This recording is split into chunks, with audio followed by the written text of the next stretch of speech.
News Hyderabad జీడిమెట్లలోని సంచుల తయారీ కంపెనీలో చెలరేగిన మంటలు ఇంకా అదుపులోకి రాలేదు. అగ్ని కీలల దాటికి బిల్డింగ్ కుప్పుకోలింది.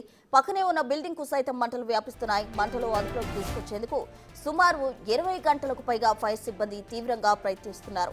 మంటలు పక్క బిల్డింగ్ కు వ్యాపిస్తుండటంతో అధికారులు అప్రమత్తమయ్యారు. చుట్టుపక్కల వారిని ఖాళీ చేయించారు.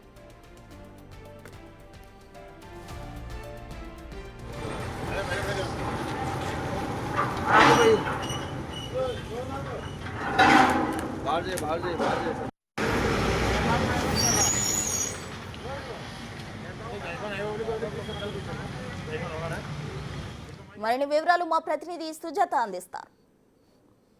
జీడిమెట్ల పారిశ్రామిక వాడలో మధ్యాహ్నం 12:30 ప్రాంతంలో షార్ట్ సర్క్యూట్ వల్ల మంటలు చెలరేగాయి. అయితే దాదాపు 18 గంటల తర్వాత ఈ బిల్డింగ్ నేలమట్టమైందనే చెప్పుకోవాలి. ప్రస్తుతం బిగ్ టీవీ స్క్రీన్ మీద ఎక్స్క్లూజివ్ గా చూడొచ్చు.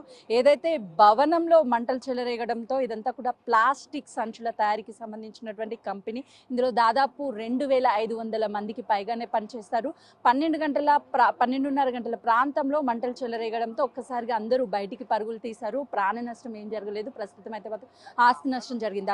అధికారులు ఆస్తి నష్టం ఎంత జరిగిందని అంచనా వేయడానికి కూడా ఇక్కడ ఈ ఫ్యాక్టరీకి సంబంధించినటువంటి వాళ్ళు ఎవరు ఇక్కడ ప్రెసెంట్ అవైలబుల్ గా లేరు. దాదాపు ఫైర్ సిబ్బంది అయితే మాత్రము 18 గంటలు కష్టపడి మొత్తానికైతే మాత్రము ఒక పక్కనే ఉన్నటువంటి కెమికల్ అదేవిధంగా బిల్డింగ్లకి వ్యాపించకుండా తీవ్రంగా ప్రయత్నాలు చేశారు. కానీ మంటల్ని అదుపు చేయడానికి ఎక్కడా కూడా సోర్స్ లేకుండా పోయింది. దాదాపు ఈ ప్రహరీ గోడ అవతల నుంచి ఆ మంటల్ని అదుపు చేయాలి అని చెప్పేసి అధికారులు సిబ్బంది తీవ్ర ప్రయత్నాలు చేశారు. కానీ ఎట్టకేలకు అయితే మాత్రము అధికారులు పక్క బిల్డింగ్ కి వెళ్ళిపోకుండా మంటల్ని అదుపు చేయగలిగారు. మరోవైపు మంటలు బిల్డింగ్ నేలమట్టమైనా సరే అందులో నుంచి దట్టమైన పొగ ఒకవైపు వస్తుంటే మరోవైపు మంటలు చెలరేగుతున్నటువంటి విజువల్స్ ని బిగ్ టీవీ స్క్రీన్ మీద ఎక్స్క్లూజివ్ గా చూడొచ్చు.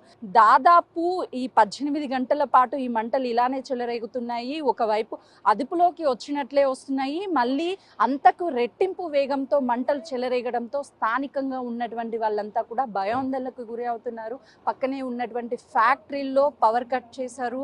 దాంతో పాటు ఇక్కడికి ఎవరిని కూడా అనుమతించడం లేదు. కేవలము డిఆర్ఎఫ్ టీం అదేవిధంగా ఫైర్ సిబ్బంది అధికారులు పోలీసులు మాత్రమే ఇక్కడ ఉన్నారు. ఈ కంపెనీకి సంబంధించినటువంటి వాళ్ళు కూడా ఎవరు ఇక్కడ లేనటువంటి పరిస్థితి ఉంది. లోపలికి ఎవరిని అలో చేయడం లేదు. అసలు ఈ మంటల్ని ఇప్పుడు అదుపులోకి తీసుకురావడం అనేది పెద్ద ఛాలెంజింగ్ గానే మారిందని చెప్పుకోవాలి.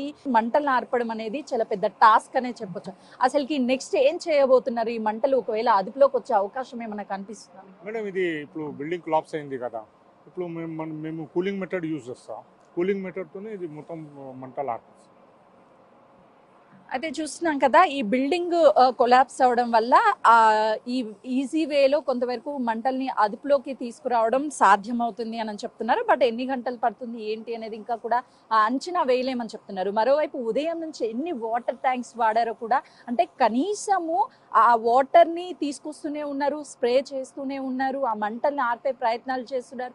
ఎన్ని వాటర్ ట్యాంక్స్ తీసుకొచ్చినా కూడా మంటలు అయితే అదుపులోకి రావడం లేదు. బిల్డింగ్ మొత్తం కూలిపోయింది కాబట్టి కొంత మేరకు మంటల్ని అదుపు చేయడం అనేది సులభతరం అయ్యే అవకాశం ఉంటుంది అని అధికారులు భావిస్తున్నారు. కాబట్టి ఈ బిల్డింగే కాదు, పక్కనే వరుసగా బిగ్ టీవీ స్క్రీన్ మీద ఎక్స్క్లూజివ్ గా చూడొచ్చు.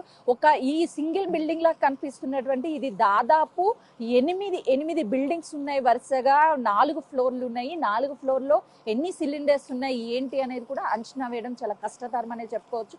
ఒక బిల్డింగ్ కి కానీ వ్యాపించినట్లయితే ఈ 8 బిల్డింగ్లు కూడా, ఆ తర్వాత ఉన్నటువంటి మరో 8 బిల్డింగ్లు, మొత్తం 16 బిల్డింగ్లకి మంటలు వ్యాపిస్తే మంటల్ని కంట్రోల్కి తీసుకురావడం అనేది అసాధ్యమనే చెప్పుకోవాలి. అసలు ఏం చేయబోతారు ఏంటి అనేది మాత్రము వేచి చూడాలి. మొత్తానికైతే మేము బిల్డింగ్కి సంబంధించినటువంటి మంటల్ని అదుపు చేసేందుకు ఫైర్ సిబ్బంది తీవ్ర ప్రయత్నాలు చేస్తున్నారు. మరికొన్ని గంటల్లోనే కంట్రోల్ అయ్యే అవకాశం ఉన్నట్లుగా అయితే మాత్రం అధికారులు భావిస్తున్నారు. అసలు ఏం చేయబోతారు, ఎలా మంటల్ని అదుపులోకి తీసుకురాబోతారు అనేది వేచి చూడాల్సింది. కెమెరామెన్ శ్రీనుతో సుజాత, జీడి.